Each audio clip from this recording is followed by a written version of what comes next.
बिस्मिल्लाहिर्रहमानिर्रहीम। अस्सलाम वालेकुम। मोहम्मद जमील शाहिद आपसे मुखातब है। इस वक्त बॉयलर साल्ट के सिलसिले में हमारा लेक्चर नंबर 24 है। ये मौजू है पावर हाउस कंट्रोल जानना क्यों ज़रूरी, पावर हाउस कंट्रोल के मतलब है ये। इसमें आज हम बर्नर मैनेजमेंट और डीरेटर लेवल पर बात करेंगे। तो ये जो है ना, पहले हमने जो पढ़ा DCS पैनल का, वो एक कंट्रोल इलेक्ट्रॉनिक्स था, कंट्रोल सिस्टम था, वो बहुत ज़रूरी है। उससे पहले जानना ज़रूरी है कि इंस्ट्रूमेंट किस तरह से फंक्शन करते हैं, कैसे काम करते हैं, PLC और DCS और ये लेवल कैसे काम करते हैं। आज हमारा ये है कि इस सब को हम बॉयलर पर और पावर हाउस पर कैसे अप्लाई करते हैं। वो अब देखिए, बॉयलर का अपना कंट्रोल सिस्टम बनाया गया होता है, पावर हाउस का भी इसी तरह से बनाया गया होता है। वो जब तक एक शख्स बॉयलर के या पावर हाउस के बारे में ट्रेनिंग लेता है तो उसको दोनों ही चीज़ें सीखनी होती हैं कि एक तो बॉयलर का कंट्रोल सिस्टम कैसे काम करता है, उसकी अपनी बेसिक ड्राइंगें होती हैं जो तकरीबन हर पावर हाउस पर संभाली होती हैं और उनकी लाइब्रेरी में पड़ी होती हैं। ख़ास अथॉरिटीज़ की मंजूरी से ड्राइंगें आपको स्टडी के लिए मिल जाती हैं। तो आपने उसके तहत एक प्रोग्राम तैयार करना होता है, ट्रेनिंग का प्रोग्राम। ट्रेनिंग के प्रोग्राम के तहत आपको कामयाब हो करके तो आपका प्रोबेशन क्लियर किया जाता है। फिर उसके बाद आपको ड्यूटी दी जाती है। इसी पर आपकी आइंदा आपकी सर्विस का दारोमदार होता है। तो आप कितनी ही नो हाउ जानते हैं, कितनी जानकारी करते हैं। तो ये अब हम थोड़ा सा मुताला करते हैं ताकि कोई नई चीज़ जो रह गई हो वो हम पढ़ सकें। याद रखें, कोई भी मुकम्मल पावर कंट्रोल बोर्ड ऑपरेटर उस वक्त ऑपरेट नहीं कर सकता जब तक उसको कंट्रोल सिस्टम या इलेक्ट्रॉनिक पेचीदगियों का इल्म ना हो। प्लीज़ वो बॉयलर जमा पावर प्लांट प्रोसेस की पेचीदगियों मुकम्मल तौर पर न समझता। अभी हमने इंस्ट्रूमेंट कंट्रोल, लॉजिक और DCS PLC कुछ बुनियादी बातें गुजारी। अब हम बॉयलर ऑपरेशन कंट्रोल तरीके पर बहस करते हैं, यानी पहले स्टडी शुदा इल्म को बॉयलर पावर हाउस में मुंसलिक करेंगे। सबसे पहले हम सादा तौर पर बॉयलर प्रोसेस के बारे में मुकम्मल इल्म होना चाहिए। पहले आप जिन बॉयलरों पर ड्यूटी करनी है उसका ये आपको पूरा सिस्टम पता है, क्योंकि बॉयलर इंजीनियरिंग तो आपने की होगी या कर रहे होंगे, तो वो बॉयलर इंजीनियरिंग के लिए स्टडी है। ये इसके अलावा ये है कि ये सवाल भी आ जाता है। ये तो खैर बॉयलर के ना स्टडी का था या ड्यूटी करने का था। वो बॉयलर के आप पेपर में बर्नर मैनेजमेंट का, drum level control, steam deaerator control, आप कंबस्शन कंट्रोल, ये किस्म के सवाल आते हैं और उसको आपने इलेक्ट्रॉनिक ड्राइंग बनाकर भी समझाना होता है और दीगर से उसकी लॉजिक भी समझानी होती है, तो फिर ही आपको नंबर मिलते हैं। आज हम आपको बॉयलर का बर्नर मैनेजमेंट सिस्टम क्या होता है। Burner management system boiler firing से खबर। बर्नर मैनेजमेंट सिस्टम ये है कि बर्नर जो फायरिंग की जाती है बॉयलर पर, फर्ज के गैस फायर्ड बॉयलर है, उसकी फायरिंग की जाती है, तो उसके लिए क्या एहतियातें करनी है, इंस्ट्रूमेंट क्या करता है। यानी एक बोर्डमैन ने या एक शख्स ने एक जो PLC सिस्टम ही आमतौर पर होता है, एक स्विच ऑन किया। जब स्विच ऑन किया कुछ देर के बाद वो देख रहा है, वो ना भी देखे तो गुजारा हो सकता है बहरहाल, तो वो देख रहा है कि ये ड्रम लेवल पूरा हो गया है या पूरा था चेक हो गया है, और एयर का सिस्टम पूरा हो गया या चेक हो गया है, और वो जो है ना कुछ और सिस्टम हो गया है। तो उसके बाद बर्नर फायरिंग चलती है, ये लो फायरिंग फिर हाई फायरिंग वो चलती है बॉयलर पर। तो ये सारी सिस्टम इंस्ट्रूमेंट ये सारी चीज़ खुद से नहीं जानता। जो कुछ आपने डिज़ाइन किया होता है वो उसी तरह से फंक्शनिंग करता है, उसी तरीके से एक्शन करता है। तो अब हम ये जो है ना, ये ड्राइंग है क्या, ये इंटरनेट से लिया है ये ड्राइंग। तो ड्राइंग का हम देखते हैं कि ये किस तरीके से काम करता है। तो ये मैं कुछ समझाता हूँ आपको, फिर हम उसके तकाज़े समझाते हैं उसको। लॉजिक पहले मेरे ख्याल में लॉजिक में समझा रहा हूँ। बॉयलर फायरिंग से केवल कुछ चेकिंग करना ज़रूरी, मसलन यानी अगर आप कोई बॉयलर कोल्ड फायरिंग करना चाहते हैं, यानी बॉयलर ठंडा, याद रखें हर प्लांट का बॉयलर का अपना सिस्टम होता है, आपका अपना सिस्टम होगा, मैं जो समझा रहा हूँ ये कोई और सिस्टम होगा। तो लेकिन ये सारे सिस्टम टेक्निकली एक ही किस्म की थ्योरी पर काम करते हैं। मसलन ये एक बड़े पावर हाउस में बॉयलर में कंबस्शन चैम्बर का मुनासिब तरीके से बॉक्सअप करना होता है। बॉक्सअप करना से मतलब ये है कंबस्शन चैम्बर को सीलें वगैरह लगाकर बंद करना, और उसका जो है क्या कहते हैं वो जो डक्ट उसको भी बंद करना, मतलब कहीं से लीकेज ना हो, इसको बक्सअप करना कहते हैं, ये करते हैं। फिर इसके अलावा कुछ वाल्व्स हैं वो खोलते हैं, कुछ डैम्पर्स खोलते हैं, कुछ को बंद करते हैं। वाल्व जो खोलते हैं वो ये है कि ड्रम का वेंट खोल देते हैं, स्टीम ड्रम का, फिर वो डीरेटर के ड्रेन खोल देते हैं। अच्छा, और किसी हद तक वो जो इकोनोमाइज़र का भी ड्रेन खोल देते हैं, लेकिन फिर फ़ौरन बंद कर देते हैं, फ़ौरन, बल्कि बंद ही कर देते हैं, क्योंकि ना ड्रम का लेवल पूरा करेंगे तो वहाँ से ड्रेन होगा। अच्छा, और कुछ का बंद करना, वाटर वाल्व्स के वाल्व्स टोटली बंद करते हैं, सील्ड किस्म के टाइट बंद करते हैं। वहाँ से लीकेज हो गई तो सारा लेवल अपसेट हो जाना ड्रम का, और वो बहुत कुछ वाटर सर्कुलेशन मुतासर होनी है, और बॉयलर का बहुत बड़ा नुकसान हो जाना। इस वजह से वाटर वाल्व्स के ड्रेन टोटली बंद करते हैं। फिर स्टीम ड्रम का लेवल पंप चलाते हैं। कई मरतबा तो पंप जो छोटे बॉयलरों का पंप खुद ही चलता है ऑटो सिस्टम से, और उसको ऑपरेटर जाकर चेक करता है पंप सही चल रहा है नहीं चल रहा, मिनिमम लेवल तक बहाल करता है। या फिर आप वैसे पंप चलाकर मिनिमम लेवल बहाल करते हैं और एक इंडिकेशन को ओके करते हैं, उल्टा लेवल हो गया। फिर कंबस्शन एयर साथ ही है, कंबस्शन एयर का फ़ैन चलाते हैं। तो बड़े छोटे बॉयलरों में तो एक ही फ़ैन होता है, एफडी फ़ैन होता है या आईडी फ़ैन होता है, या दोनों होते हैं। तो कोयले वाले बॉयलरों में दोनों होते हैं, और ना एफडी या आईडी एक ही होता है। तो कंबस्शन एयर का बहाल करते हैं। लेकिन बड़े जो पावर हाउस के बड़े बॉयलर हैं उसमें एक स्टार्टअप फ़ैन होता है। स्टार्टअप फ़ैन का फिर डक्ट भी अलग होती है। स्टार्टअप फ़ैन स्टार्टअप के मौके पर इस्तेमाल होता है, तो बड़ा फ़ैन नहीं चलाते, स्टार्टअप फ़ैन चलाते हैं। फिर वो कुछ इंटरलॉकिंग सर्विस में, इंटरलॉकिंग पैनल में अगर आपने सर्विस में लिया तो पैनल को सर्विस में लेते हैं, पैनल को स्विच ऑन करते हैं। ये आपको अपने मुतलका जगह से मिल जाएगा, यहाँ सिर्फ समझाना मतलब है। फ्यूल गैस, जो गैस आपने मेन गैस फायर करनी है उसकी लाइनों को पर्ज करते हैं, कुछ गैस को लाइनों से वेंट करके फिर करते हैं। फिर एक इग्निशन गैस, या मेनली आमतौर पर गैस एक ही होती है, लेकिन जो मेन बर्नर को जो मिलती है उसको फ्यूल गैस कहते हैं, और जो पायलट बर्नर को मिलती है उसको इग्निशन गैस कहते हैं। तो इनकी लाइनों को पर्जिंग करना। यहाँ थोड़ी सी वजाहत कर दें कि कई मरतबा एक बॉयलर पर फ्यूल गैस वो बजाय फर्नेस ऑयल यूज़ होता है, तो वो जो है ना इग्निशन के लिए आमतौर पर LPG या LNG ये इस्तेमाल होती है। वो सिलेंडर ले आते हैं और वो फायरिंग के लिए यूज़ कर लेते हैं। इसी तरह से ये जो है शुगर मिल्स में भी कई मरतबा वो फायरिंग करने के लिए यूज़ कर लेते हैं।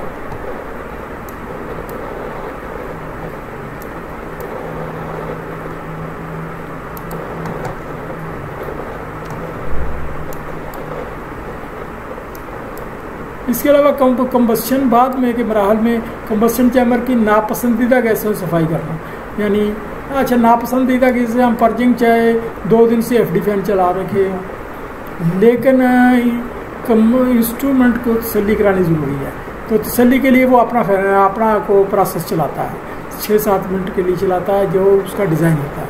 ठीक, वो फिर आपने पायलट बर्नर जब जलाना तो आपको पहले से इग्निशन फ़ैन भी चलता होना चाहिए, उसका अपना फ़ैन होता है, छोटा सा FD फ़ैन सा टाइप समझ लें, अगर उसको इग्निशन फ़ैन कहते। फिर वो उसका अगला मरला पायलट बर्नर जलाना। पायलट बर्नर जलाने से पहले पायलट बर्नर के ऊपर एक इग्निटर होता है। इग्निटर जो है वो हाई पावर जो है ना वो सिस्टम होता है, हाई वोल्टेज तकरीबन 6000 वोल्टेज का होता है, तो स्पार्किंग देता है। एक तरफ से स्पार्किंग आती है, एक तरफ पायलट बर्नर की गैस खुलती है, गैस को आग लग जाती है पायलट बर्नर। फिर वो शोले को फ्लेम डिटेक्टर देख लेता है, फ्लेम डिटेक्टर देखता है शोले को देखकर ओके करता है। जब वो ओके करता है तो फिर आप मेन बर्नर को ऑन करते हैं। मेन बर्नर को ऑन करते हैं तो पायलट बर्नर उसके तसल्ली होने के कुछ देर के बाद एक टाइमर से बंद हो जाता है, या बंद कर खुद से कर दिया जाता है वगैरह।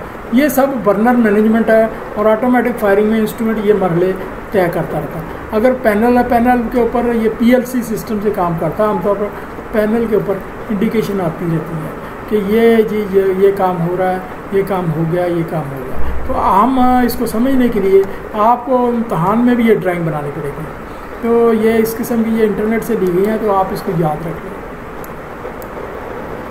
ये एक बॉयलर का ना फायरिंग सिस्टम है। ये फ़र्ज़ किया ये बॉयलर का अपर ड्रम है और ये लोअर ड्रम है। ये बॉयलर फीड वाटर है। ये ज़रूरी नहीं, कुछ बॉयलर ऐसे होते हैं जिनके लोअर ड्रम में पानी दिया जाता है। आपको इससे कोई तल्लुक़ नहीं, ये आगे स्टडी है, हमें तो सिर्फ फायरिंग से तल्लुक़ है। तो ये हम अभी इस पैनल को स्टडी करते हैं। ये देखें कंबस्शन एयर आ रही है, इसमें कंबस्शन एयर इग्निशन एयर नहीं है, तो सिर्फ एक ही कंबस्शन एयर आ रही है। तो ये कंबस्शन एयर आ रही है, तो ये यानी यही काम करेगी। ये इसके लिए ये इसका वाल है, ये फ़ैन है, कंबस्शन उसका वो FD फैन है, फ़ैन चल रहा है। ये उसका वो वाल है, डैम्पर समझ लें।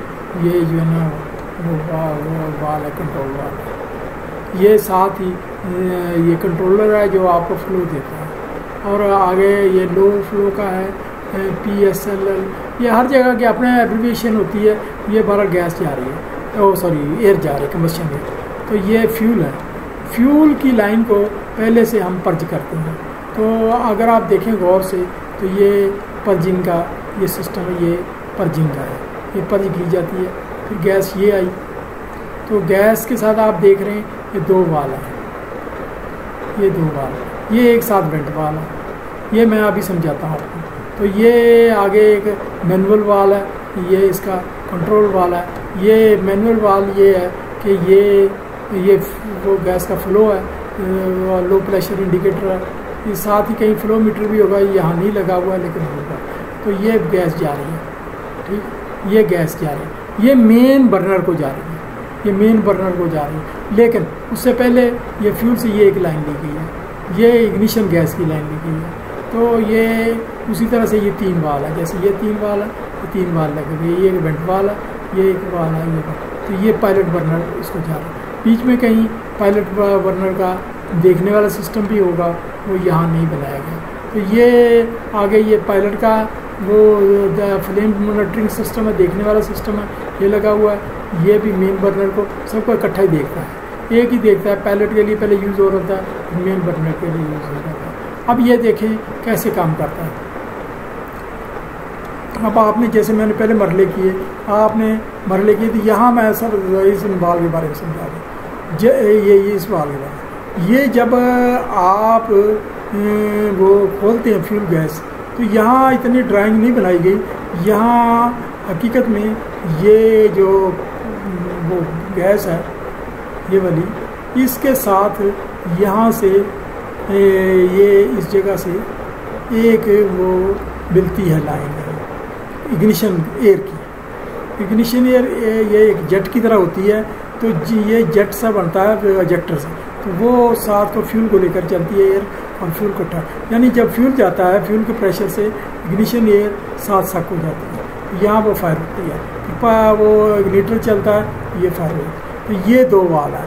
ये एक वाल जो है ना, इसमें ये जो है ना वो क्या कहते हैं, फास्ट ओपनिंग है और फिर फास्ट क्लोजिंग है। ये स्लो ओपनिंग है और स्लो क्लोजिंग है।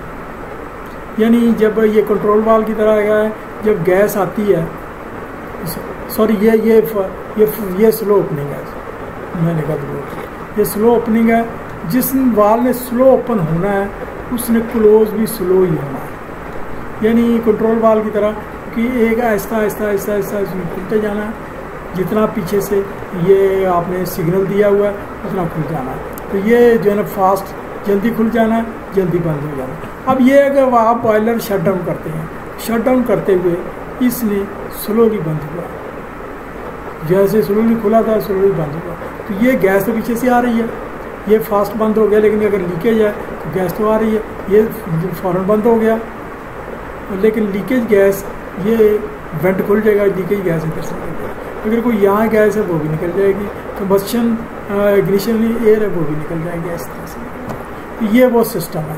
तो ये जब पायलट बर्नर जल जाता है, फ्लेम डिटेक्टर देख लेता है, पायलट देख लेता है, वो फिर मेन बर्नर को सिग्नल देता है कि आप ऑन हो जाओ, या अगर सिस्टम है तो आप ऑन कर देते हैं। तो ये देखें ये फ्यूल है, तो फ्यूल गैस ये उसी तरह से ये 3 वाल है, ये सिस्टम वाल खोलते हैं, ये वो मेन शटडाउन वाल है कि जब आप बिल्कुल बंद कर देते हैं तो इसको वो शटडाउन हो जाता है, ये बर्नर पर, ये उसी सिस्टम को बर्नर को फायर हो रहा है। तो ये आगे वो फ्लेम डिटेक्टर है। तो एक्चुअल होता यही है कि ये जो इग्निशन गैस जब जाती है उससे पहले ये जो इसमें नहीं दिखाया है, उसमें पहले ये है कि ये एक सिस्टम पर्जिंग करता है। पर्जिंग से मतलब ये पर्जिंग की लाइन ऑन होती है और लाइट ऑन होती है, और वो इंस्ट्रूमेंट ने अपनी तसल्ली करनी होती है कि ये जो टाइम दिया 6 मिनट के बाद यूँ ही आप पर्जिंग का बटन दबाते हैं तो पर्जिंग ऑन हो जाती है। बटन दबाते ही ऑटोमेटिक बटन उस सिस्टम से दबा होता है, तो वो पर्जिंग ऑन हो जाती है। पर्जिंग से मतलब ये तसल्ली करता है कि ये इतनी देर फैन चल गया है। चलने के बाद पर्जिंग मुकम्मल हो जाती है। मुकम्मल होने के बाद फिर पायलट ऑन होना होता है। तो पायलट ऑन होने के लिए पहले इग्निटर जो है ना साथ स्पार्किंग करता है, साथ ये वाल्व खोलते हैं पायलट के, यानी ये इकट्ठे सारे खोलते हैं, साथ ही इधर से इग्निशन एयर आ रही होती है, तो ये सारा वहाँ जल जाता है, जल पड़ता है पायलट बर्नर। तो पायलट बर्नर जब जल पड़ता है तो ये फ्लेम डिटेक्टर उसको देख रहे, 2 होते हैं, ये 2 लगे हुए, दोनों में से कोई या दोनों फ्लेम को देख लेते हैं। जब फ्लेम को देख लेते हैं तो वो एक वोल्टेज पैदा होते हैं मिली वोल्ट्स, वो जो है ना इंडिकेशन के लिए काफ़ी होते हैं। वो इंडिकेटर इसको फ्यूल को मेन वाल खोल देते हैं, ये मेन वाल खोल देते हैं। आमतौर पर मेन वाल यहाँ लगा होता है या यहाँ इधर यहाँ लगाया हुआ जो भी है।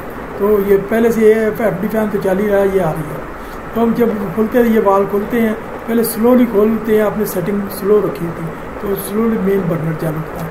ये एक बर्नर का है। अगर अगले बर्नर जलाने हैं तो वो इसी तरह से जलाए जाते हैं, लेकिन उसके लिए पर्जिंग नहीं की जाती। पर्जिंग पहले बर्नर के लिए की जाती है। वो इंडिकेशन उनकी बाईपास करने की चली जाती है कि यहाँ पर्जिंग की जरूरत है। एक बर्नर जब जल गया तो सारे बर्नर को पर्जिंग बाईपास हो जाती थी करके। फिर इसके बाद एक तीसरा मरला होता है जो यहाँ नहीं दिखाया गया। मरला ये होता है, ये है कि आपने फ़र्ज़ किया एक और गैस फीड करनी है। मसलन बाद में जब बॉयलर चल जाता है तो आपको एक और गैस की बचत के नुकते से अवेलेबिलिटी, तो ये फ्यूल गैस में वो दूसरी गैस यहाँ से इंटर हो रही है। एक मिक्सर होता है, मिक्सर में मिक्स हो रही होती है, तो उस गैस की फीड जब बढ़ेगी तो इसके पीछे कंट्रोलर होगा, तो इस मेन गैस के कंट्रोल पीछे से कम होगा। वो भी एक कंट्रोलर होता है, इस गैस को कम करता है, इसको ज़्यादा करता है, फिर वो टोटल क्लोरोफिक वैल्यू की स्टडी करता है। क्लोरोफिक वैल्यू की स्टडी करके वो गैस होती है। अच्छा, इसके अलावा भी एक कुछ गैसें ऐसी होती हैं जो इसके साथ मिक्स कर दी जाएँ तो यहाँ कोई केमिकल रिएक्शन हो सकता है, जो सीटेड इमेज, उसके लिए वो लाइन अलहदा से आ रही होती है। जब वो लाइन अलहदा से आ रही होती है तो वो यहाँ आकर बर्नर को मिलती है, तो वो यहाँ उसकी सिर्फ थोड़ी सी गैस सप्लाई खोली जाती है। लेकिन वो भी एक कंट्रोलर खोलता है तो साथ में इस गैस की सप्लाई मिक्स्ड गैस की कम करता है। तो ये थोड़ा सा सिस्टम था, आपको समझाया गया है। तो इसी के साथ ही ये एक और कंट्रोल है, मैंने ज़्यादा नहीं चुने, तो ये है, ये देखें, ये पहले इसमें भी ये है कि ये गैस मेन गैस आ रही है, मेन गैस आ रही है। आगे इक्विपमेंट आइसोलेशन वाल लगा हुआ है टोटल गैस शट डाउन करने के लिए। तो ये सेडिमेंट ट्रैप है। सेडिमेंट ट्रैप से मतलब ये कि गैस के अंदर को पानी वगैरह हो सकता है, पानी मॉइस्चर होता है, कई मतलब उसको रिमूव कर दे, यहाँ सेडिमेंट कटे हुए। फिर आगे ये गैस जा रही है, ये स्टेनर लगा हुआ है। स्टेनर मतलब गैस के अंदर अगर कोई कार्बन जर्रात वगैरह हो तो जाता है। अच्छा, अब ये गैस यहाँ से 2 हिस्सों में तकसीम हो गई है। ये मैनुअल शट ऑफ वाला ये इग्निशन गैस है, इग्निशन गैस बन गई। ये मेन गैस है, ये उसका कंट्रोल वाला है। प्रेशर रेगुलेटर है, प्रेशर रेगुलेटर लगा हुआ है, और ये भी प्रेशर रेगुलेटर लगा हुआ है। इसकी एक सेटिंग की जाती है कि आपने पायलट को कितनी सेटिंग देनी, मेन को कितनी सेटिंग देनी, उतनी सेटिंग दी जाती है। तो वो उसके बाद ये पायलट सेफ्टी वाल, ये वही 2 सेफ्टी वाल, 2 वाल लगे हुए हैं। ये एक शट ऑफ वाल है, ये दोनों शट ऑफ वाल। ये वाला स्लो ओपनिंग है, स्लो क्लोज है। ये फास्ट ओपनिंग है, फास्ट क्लोज है। ये वेंट वाल है, तो ये टेस्टिंग के लिए भी यूज़ हो सकता है, लीक ऑफ टेस्ट वगैरह। ये आगे फिर एक लगाया टेस्ट के लिए। ये आगे फाइनल मैनुअल वाल लगाया हुआ है। और वो जो है कई मरतबा ये कंट्रोल वाल्व भी होता है पायलट बन रहा है। पायलट के लिए कंट्रोल वाल्व की ज़रूरत नहीं, तो ये जो है पायलट चल रहा है। ये इसी किस्म का मेन चीज़ आप देख रहे हैं, सारा कुछ ये इंतजाम हो गया। इसमें सब कुछ इसमें वो 2 वेंटर वाल लगा हुआ है। ये आगे main gas safety shut off वाला, ये हाई गैस प्रेशर स्विच, वो प्रेशर ज़्यादा हो जाए तो वो गैस के प्रेशर को मेंटेन करता है। मैनुअल शट ऑफ वाल है, ये उसी तरह का एक सिस्टम है। तो ये हमारा ये ना गैस मैनेजमेंट का एक सादा सा सिस्टम है। आपने इसको याद रखना, पेपरों में आ जाता है। और आपने वो सवाल ये आता कि आप अपने बॉयलर का जो लिखें, तो अगर आपके पास ड्राइंग हो अपने बॉयलर की जहाँ आप काम करते हैं, तो आप उस ड्राइंग को स्टडी करें और आपको पता होना चाहिए, लॉजिक पता होना चाहिए कि भाई इसमें इग्निटर क्या है, इसमें पायलट क्या है, इसमें फ्लेम डिटेक्टर कैसे काम करता है। और वो जो फ्लेम डिटेक्टर आमतौर अल्ट्रा वायलेट रेज से काम करता है। अल्ट्रा वायलेट रेज वो जो पायलट जब जल जाता है तो शोला पैदा होता है, शोला से लाइट पैदा होती है, और लाइट में अल्ट्रा वायलेट रेज को चेक करता है और काउंट करके वो एक वोल्टेज बनाता है और वोल्टेज का सिग्नल देता है। आमतौर पर 2 मिली वोल्ट होते हैं, वो होता है सिग्नल। तो ये आगे काम करता है। हमारा इसी किस्म का अगला वो है सवाल है, ये आज 2 सवाल करते हैं। एक बड़े यूटिलिटी बॉयलर्स कम्प्लेक्स में ज़्यादा किस अक़साम में प्रोसेस कंट्रोल होता है। अब ये कंट्रोल को तो हम फिर पढ़ेंगे, पहले ये बताएं किस किस्म के कंट्रोल होते हैं। बॉयलर लॉजिक ऑपरेशनल कंट्रोल, ये अब हम ऑपरेशनल कंट्रोल। यूटिलिटी और बड़े केमिकल कम्प्लेक्स के बॉयलरों में कई किस्म के कंट्रोल, डीरेटर लेवल कंट्रोल इस्तेमाल होता है। बॉयलर का प्रेशर कंट्रोल होता है, यानी main pressure. Steam let down service control होता है। स्टीम लेट डाउन सर्विस ये मैं समझाता हूँ। Swing gas firing pressure control होता है, और कंटिन्यूस ब्लो डाउन कंट्रोल होता है वगैरह वगैरह। लेकिन अब मैं बताता हूँ डीरेटर का लेवल कंट्रोल है, ये अभी आगे हम समझाते हैं। Boiler pressure safety control, boiler का ये कई मरतबा ऐसा होता है 2 या 2 से ज़्यादा बॉयलर चल रहे थे, उनका एक प्रेशर स्टीम का आपने बनाया हुआ है, लेकिन सारी स्टीम के एक हेडर में डाली हुई।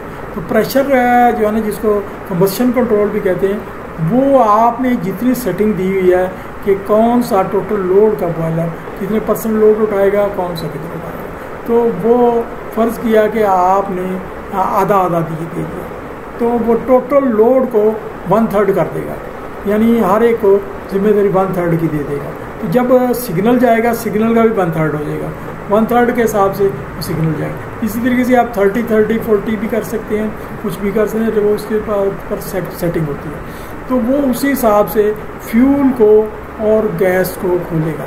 अगर गैस है तो गैस को खोलेगा, अगर कोयला है तो कोयले की वो जो ग्रेट है स्पीड उसको कम ज़्यादा करेगा। इस तरीके से अगर पुलवराइज फायरिंग है, उन बर्नरों को उसी तरह से फीड कम ज़्यादा करेगा। याद रखें, सबसे पहले कंबस्शन एयर खोली जाती है जब बॉयलर का सिग्नल आता है। ये मैं आपने मौके पर समझाऊँगा। फिर steam let down station service, बहुत सारे बॉयलर जो है वो ऐसे इंतज़ाम होता है, उनको 2-3 प्रेशर की स्टीम चाहिए होती है। तो जो हाई प्रेशर की स्टीम होती है वो तो बना ही रहा है बॉयलर, उसको लाइव स्टीम कहते हैं। उस स्टीम से कम अगर प्रेशर की स्टीम चाहिए, तो जैसे फर्टिलाइज़र प्लांट पर 38 kg की प्रेशर की स्टीम चाहिए, तो वो लेट डाउन स्टेशन उसको तैयार करता है। फिर स्विंग गैसेज से मतलब ये कि ये वो गैसेज हैं जो मेन गैस नहीं है, मेन फायरिंग गैस नहीं है। ये बॉयलर से प्लांट से फायरिंग के दौरान, प्लांट से के वर्किंग के दौरान कुछ गैसें वेस्ट होती हैं जिनको हमने वेस्ट करना होता है। वो फ्यूल गैसें ही हैं, जल उठती हैं, तो बजाय इसके कि उनको हवा वेस्ट करके पोल्यूशन की जाए, उनको बॉयलरों को भेज देते हैं और बॉयलर में फायरिंग करके काम आ जाते हैं। तो उनको स्विंग गैस है, स्विंग का मतलब झूलती हुई गैस है। तो ये वो यानी वो स्टैंड पर, तो ये हमें बचत करते हैं। इसके अलावा कंटिन्यूस ब्लो डाउन है। कंटिन्यूस ब्लो डाउन तो कई जगह तो मैनुअल होता है कि आपने कितना 2%, 6%, 8%, 10% कर लिया। कई जगह ऐसा होता है कंडक्टिविटी से वो सिग्नल लेकर ब्लो डाउन ऑटोमेटिक कंट्रोल होता है। तो इसके अलावा भी कई कंट्रोल हैं। सुपर हीटेड स्टीम का टेम्परेचर कंट्रोल है, क्योंकि बनती सुपर हीटेड स्टीम ही है वो होता है। तो ये ये जो है ना, ये अच्छा बॉयलर प्रेशर सेफ्टी कंट्रोल हो रहा है और कंबस्शन कंट्रोल हो रहा है। बॉयलर प्रेशर सेफ्टी ये है कि बहुत सारे वेरी पावर हाउसेज पर और फर्टिलाइज़र में, हाई प्रेशर बॉयलर में जो प्रेशर एक रेंज से बढ़ जाता है, तो कोशिश ये होती है PSV ऑपरेट ना हो, क्योंकि PSV ऑपरेट होना फिर बाद में बंद होना काफ़ी सारा वेस्टेज भी है और दीगर प्लांट को अपसेट भी करता है। तो उसके लिए एक ख़ास जब प्रेशर बढ़ जाता है सेफ्टी उठने से कुछ देर पहले, तो वो एक वाल्व खुल जाता है, वो वाल्व लेट डाउन स्टेशन को जाता है, तो लेट डाउन स्टेशन उसकी मीडियम प्रेशर स्टीम बना देता है। मीडियम प्रेशर स्टीम पहले भी चल रही होती है, तो वो उसको हद से बढ़ जाती है, तो उसका सेफ्टी वाल्व खुल जाता है, वेंट वाल्व खुल जाता है। वो एक कंट्रोल से वेंट वाल्व, उसका सेफ्टी नहीं खुलती, वेंट वाल्व खुल जाता है। तो ये बॉयलर वो प्रेशर सेफ्टी कंट्रोल ये लगाए जाते हैं। अच्छा, अब हम डीरेटर कंट्रोल पर पढ़ते हैं। डीरेटर क्या होता है, आपने पढ़ा हुआ डीरेटर एक्चुअल ये है फीड वाटर का अहम कंपोनेंट होता है। यहाँ बॉयलर फीड वाटर से हलशुदा गैसें, यानी वो आपको जैसे बताया था मैंने कि तकरीबन 0.9 ppm ऑक्सीजन आम पानी में हल हो जाती है। ये मछलियों वगैरह के लिए ज़रूरी होती है और मखलूक के लिए ज़रूरी होती है। तो ये जो ऑक्सीजन हलशुदा है, ये बाद में पिटिंग करनी होती है इसमें स्टीम ड्रम में और आगे ट्यूबों में। तो ये पिटिंग से रोकने के लिए इसको रिमूव करना ज़रूरी होता है। पिटिंग जो है ना क्रोजन की बदतरीन किस्म है। अच्छा, फिर कार्बन डाइऑक्साइड होती है, ये भी वो क्रोजन करती है, ये फ्लैट क्रोजन पिपड़ियाँ बन के लोहा निकलता है। तो ये मैकेनिकल तरीके से मतलब ये है कि इसको वेंट करके किसी तरीके से रिएक्शन करके निकलती है। और मैकेनिकल केमिकल से मतलब हाइड्रोजन डाली जाती है, और इसके अलावा वो सोडियम सल्फाइड भी डाला जाता है, लेकिन वो शुगर मिल में डाला जाता है। मैकेनिकल और केमिकल दोनों तरीके से अलग की जाती है। तो ये जो है ना वो हाइड्रोजन फीड करते हैं। अच्छा, फिर उसके लिए जब हम टेम्परेचर बढ़ा लें वो बॉयलर फीड वाटर का, तो ये फिर ऑक्सीजन रिमूव करनी है, कार्बन डाइऑक्साइड रिमूव करनी बहुत आसान हो जाती है। कार्बन डाइऑक्साइड ज़्यादातर टेम्परेचर बढ़ाने से निकल जाती है, लेकिन अगर कोई ज़्यादा ही आ रही हो तो हम इसमें मार्फलिन और कई केमिकल भी ऐड करते हैं। इसके अलावा वेस्ट लो प्रेशर ये इसके अलावा ये जो है ना लो प्रेशर स्टीम भी यूज़ होती है, वो उसको स्टीम इनलेट की जाती है डीरेटर में ताकि टेम्परेचर बढ़ जाए। तो ये स्टीम कहाँ से आती है, CBD जो काफ़ी गर्म होता है कंटिन्यूस बिलो डाउन, और IBD इंटरनल बिलो डाउन। ये IBD हर जगह IBD से स्टीम एक्सट्रैक्ट नहीं की जाती, क्योंकि IBD कभी कभी खोलना होता है, इस वजह से इस पर इक्विपमेंट लगाने महंगा काम होता है, लेकिन कई लगा भी लेते हैं ये, क्योंकि सिलिका वगैरह रिमूव करने के लिए IBD खोलते हैं। CBD से लगे होते हैं, CBD से वो फ्लैशिंग स्टीम अलग होती है। फ्लैशिंग स्टीम भी एक प्रेशर एडजस्टमेंट होती है। ये स्टीम जो है ना बाद में इसको साथ एक वो हेडर भी लगाया जाता है, वो लेट डाउन स्टेशन भी लगाया जाता है ताकि कंटिन्यू सप्लाई रहे। ये सिर्फ मेंटेन करने के लिए कभी हमें ज़्यादा ज़रूरत पड़ती है, कभी कम पड़ती है, तो उसको लिए ना हमें वो हेडर वो लगाना पड़ता है लेट डाउन स्टेशन। तो CBD से एक्सट्रैक्टेड स्टीम, बाकी फिर जब स्टीम एक्सट्रैक्ट कर लेते हैं फिर CBD के नाकस पानी को ड्रेन कर देते हैं, लेकिन उसको भी ड्रेन ठंडा करके करते हैं, उसका के लिए कूलिंग वाटर यूज़ होता है। तो ये जो है ना ये आप ये डीरेटर में फीड करते हैं, ये जो लो प्रेशर की स्टीम। अब हम इसके अलावा डीरेटर में आमतौर 2 कंट्रोल इस्तेमाल है, एक लेवल कंट्रोल होता है, फिर वो डीरेटर का एक लेवल मेंटेन रहे ताकि पानी कंटिन्यूसली बॉयलरों को जाता रहे। कई मरतबा 2 3 4 बॉयलरों को पानी दे रहा है। प्रेशर कंट्रोल, ये जो हम डीरेटर का एक प्रेशर मेंटेन रखते हैं ताकि एक प्रेशर मेंटेन रहे, और प्रेशर से ऑटोमेटिकली रिलेटेड टेम्परेचर से टेम्परेचर भी कंट्रोल होता है।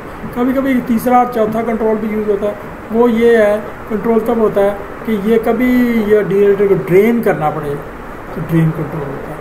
ड्रेन एक कंट्रोलर उस ड्रेन को खोलता है, फिर जब ड्रेन करते हैं तो पानी तो बड़ा गर्म होता है, अगर कोई एमरजेंसी में ड्रेन किया जाए तो फिर कूलिंग वाटर साथ खोला जाता है, फिर रास्ते में एक एक्सचेंजर से वो पानी को ठंडा करता जाता है। ये यहाँ हम एक ड्राइंग आपको दिखा रहे हैं कि ये कैसे आ रहा है। ये एक डीएरेटर का स्टोरेज टैंक है, यानी पानी जो हमारा ऑक्सीजन रिमूव होकर और कार्बन डाइऑक्साइड रिमूव होकर पानी, इसके ऊपर ये एक ऑक्सीजन रिमूव करने का ये सिस्टम है।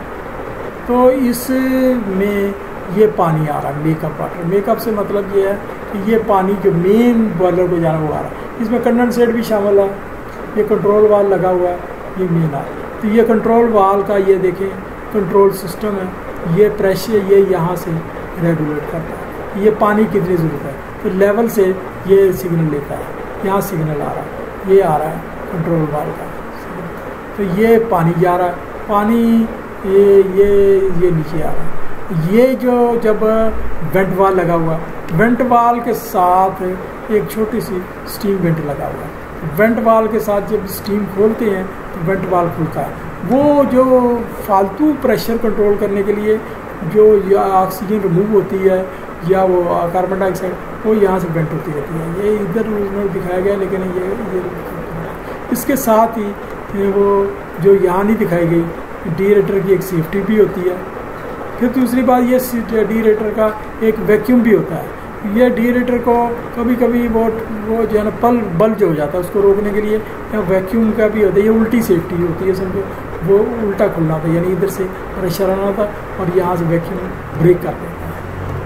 अब यहाँ ये वो स्टीम दी जा रही, लो प्रेशर स्टीम आ रही है। लो प्रेशर स्टीम ये आ रही है, ये नीचे से आ रही है। लो प्रेशर स्टीम ये बेसिकली ऐसे दिखाई तो ऐसे गई है, लेकिन हकीकतन ऐसा नहीं होता। ये हकीकतन ये होता है कि ये जो है ना यहाँ से ये दूर तक ये लाइन गई होती है, इसके अंदर सुराख होते हैं, ऐसे ये अंदर सुराख होते हैं और वो एक कम्प्लेक्स सिस्टम होता है।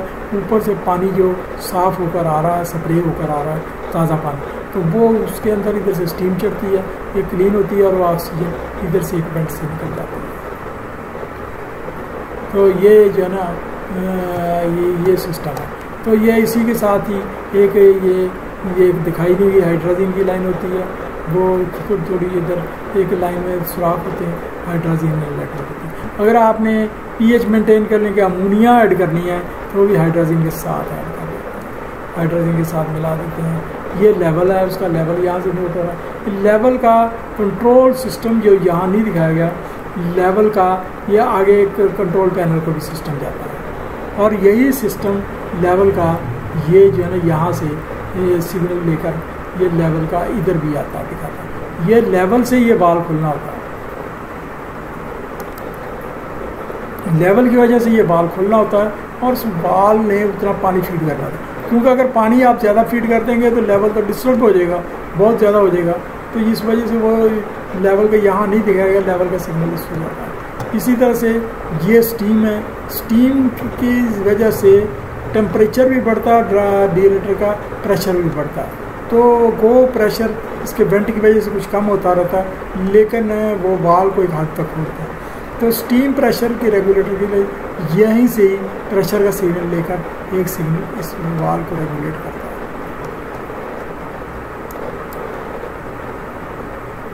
तो यहाँ थोड़ा सा हम जिक्र करते हैं लेवल कंट्रोलर। ये सादा सा कंट्रोलर होता है जो बड़ा यूटिलिटी बॉयलर में इस्तेमाल होता है, जिसमें डीएरेटर के पानी के लेवल के स्टैटिक हेड में कमी बेशी से सिग्नल लिया जाता है। इसकी तफसील ड्रम लेवल कंट्रोल वाले इससे की तरह मुवासिल की वहाँ से देखी जा सकती है। ये सिग्नल कंट्रोल वाल को ऑपरेट करता है, इसको ऑटो मैनुअल दोनों तरीकों पर सेट किया जाता है। इसमें भी हाई लेवल और लो लेवल अलार्म होता है। और कई जो है ना डीएरेटर में ये होता है कि वेरी लो लेवल अलार्म, वो जो है ना वेरी हाई लेवल अलार्म पर उसका ड्रेन खुल जाता है तो ताकि एक लेवल हाई ना हो। तो लो लेवल अलार्म पर कई डीएरेटर में ऐसा होता है कि शट डाउन हो जाता है, वेरी लो लेवल का। तो शट डाउन के लिए हम अगर ये डीएरेटर के आगे जितने बॉयलर लगे हुए हैं उसमें वो प्रेफरेंस ली जाती है। पहले एक बॉयलर शट डाउन होता है, तो अगर लेवल मेंटेन ना अगर दूसरा हो जाता है फिर तीसरा हो जाता है। इस तरीके से लेवल के लिए भी सिग्नल लगाया गया था। आमतौर पर डीएरेटर का लेवल 82.5% रखा जाता है। ये दरअसल डीएरेटर का लेवल तो लिखा गया है, लेकिन ये नीचे डीएरेटर स्टोरेज का लेवल होता है। कई बॉयलरों में 60% डीएरेटर का लेवल हो जाने पर सब बॉयलरों को शट डाउन करने की डिवाइस, ये पहले मैं बता दूँगा। डीरेटर प्रेशर कंट्रोल, ये भी सादा कंट्रोल बड़े यूटिलिटी बालर के साथ, इसके डीरेटर का प्रेशर और टेम्परेचर कंट्रोल भी है। या आपको पता है स्टीम का प्रेशर का साथ टेम्परेचर से ताल्लुक होता है। टेम्परेचर तो ऑटोमेटिकली कंट्रोल होता है, असल में प्रेशर ही कंट्रोल किया जाता है। टेक्निकल नुकता नज़र इस पर आगे और बहस करेंगे। डीरेटर का प्रेशर टेम्परेचर कदरे बढ़ा कर रखते हैं। हाँ जी, जो बड़ा यूटिलिटी यानी कुछ थोड़ा सा बढ़ाकर, बड़े यूटिलिटी पावर 0.45 से 0.6 वो kg पर स्क्वायर सेंटीमीटर और 110 और 120 डिग्री सेंटीग्रेड, यानी ये सुपर हीटेड वाटर होता है। ये pressure temperature control low pressure steam के फ्लो को डीरेटर में कंट्रोल वाल्व के जरिए फीड को बढ़ाने घटाने से किया जाता है।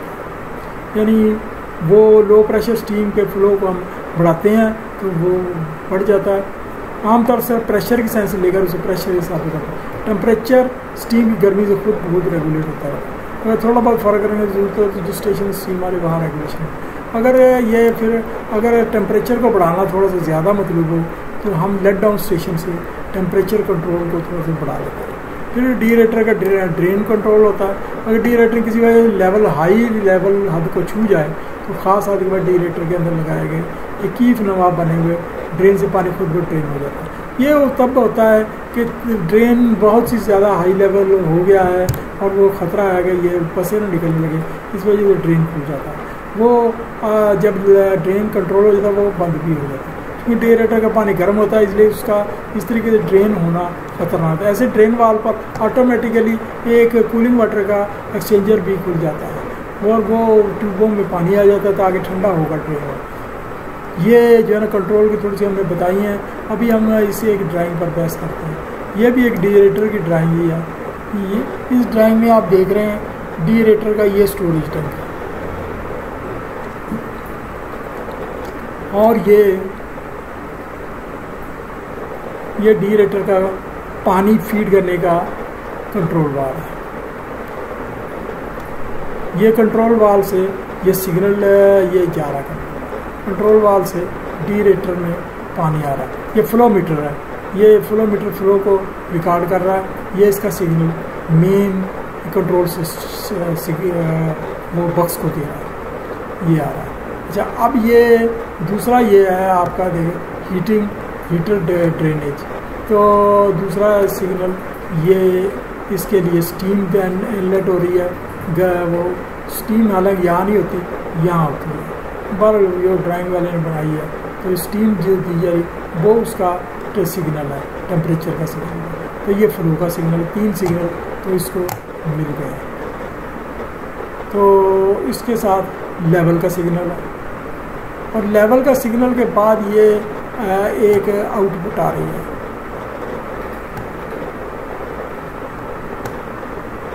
ये आउटपुट आ रही है। ये आउटपुट आपका ये बता रही है कि ये कितना वाल इसको खोलना, कंट्रोल वाल के बाद यहाँ से डीरेटर से फ्लो जा रहा पंपों को, पंप फ्लो ले रहे, लेकिन फ्लो जो पंपों को जा रहा है ये फ्लो मीटर एक और है, ये भी बक्स को जा रहा है। ये फाइनल बताता है कि इतना डिस्चार्ज हो रहा है, इतना डीरेटर से डिस्चार्ज हो रहा है। ये सारा कंट्रोल बक्स सारी कैलकुलेशन करके फिर इसको देता है कंट्रोल वाल को। एक ही कंट्रोल ये है, दूसरा कंट्रोल ये होता है ये स्टीम है, स्टीम का वो वाल है, इसको भी कंट्रोल करता है। तो ये एक्सट्रैक्शन स्टीम से ना ये सिग्नल जा रहा है। Thank you very much. ये बात ख़त्म होगी, ये आज का लेक्चर ख़त्म हुआ। ये असल में जहाँ तक तल्लक है ये हमारे इस लेक्चरों का, ये इतने वो अहम तो हैं, लेकिन ये यहाँ ये जो कुछ समझाया जाए ये इतना अहम नहीं है, क्योंकि हर प्लांट का अपना ड्राइंग होती है, अपना कंट्रोल सिस्टम होता है, आपने उसको स्टडी करनी है। सवाल भी आमतौर पर यही आता है कि आपके अपने बॉयलर का कंट्रोल सिस्टम की ड्राइंग बनाकर हमें समझाएं कि कैसे डीरेटर कंट्रोल होगा, किस तरह से कंट्रोल सिस्टम में ऑपरेट होगा। वो सिर्फ जानकारी लेते हैं कि इसको चीज़ें समझ कितनी है, लॉजिक कितनी समझता है, ये कितना जानता है कि डीरेटर पर कौन कौन से कंट्रोल लगे होते हैं और किस तरीके से उन्होंने फंक्शन करनी होती है और उसकी लॉजिक क्या है। तो ये जो है ना, ये आप उसको अच्छी तरह स्टडी करें, देखें। ये दोनों नुक्ता नज़र से आपके लिए ठीक है, एक इम्तहानी नुक्ता नज़र से भी, इसके अलावा प्लांट की स्टडी के नुक्ता नज़र से। Thank you very much.